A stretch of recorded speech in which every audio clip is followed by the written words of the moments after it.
Hello, faith leaders, and welcome to Breaktime.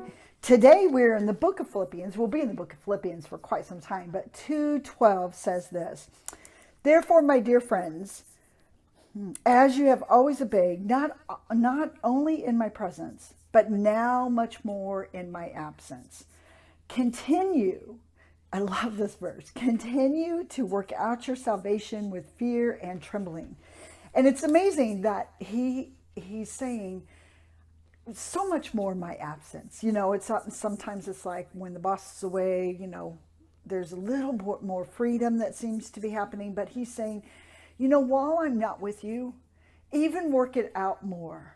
And, you know, he's not saying that you have to work at your salvation. What he's saying is continue to work out your salvation, which means the work that's already been done in you and I, we continue to work it out. It continues to live out of us. We don't have to be shaking and trembling whether or not we're saved and we got to do these good works to earn our salvation. That's not what this passage is saying. But when we receive Christ as our Savior, the work is in us. That salvation work has been started in us. Now we get to wake up every day and work in that salvation, that work that has already been done in us. Now we tap into that, and that's how we work.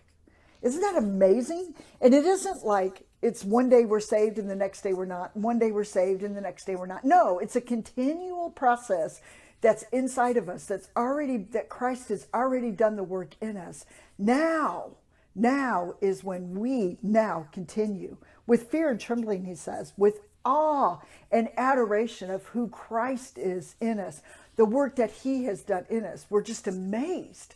And sometimes we amaze ourselves because we're thinking, wait, where did that come from? Well, yeah, it's because it's the work of salvation in you that you're able to love those that you'd rather not love, that you're able to forgive.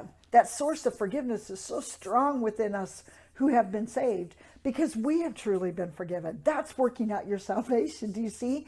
And when we choose not to, we're not working in our salvation. We're trying to work in a fleshy thing. And he's saying, no, don't work in the flesh. Work in the salvation. Work in the work that I've already done. Why do we make it so hard on ourselves then, trying to figure this thing out all in our own strength, when so much of the work has already been done? Now we just walk in it, making it complete. Does that make sense? I used to struggle with this so bad. And some days I wake up and think, I know I'm a believer in Jesus Christ. I know that Christ is my Savior. I know that he's done his salvation work in me, but I certainly don't always act like it. And it's this verse that comes back to my mind. Work it out, Sabra. Let the work that I have done in you be completed unto completion. To the day you see Christ face to face, let him do the work in you that he so much wants to and has already done. Some of us don't even walk like we're saved. And, you know, I'm guilty too. Believers, when you are a believer in Jesus Christ, his work is in you. Now, work it out.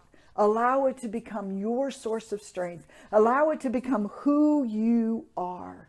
And you, my friend, have a blessed day.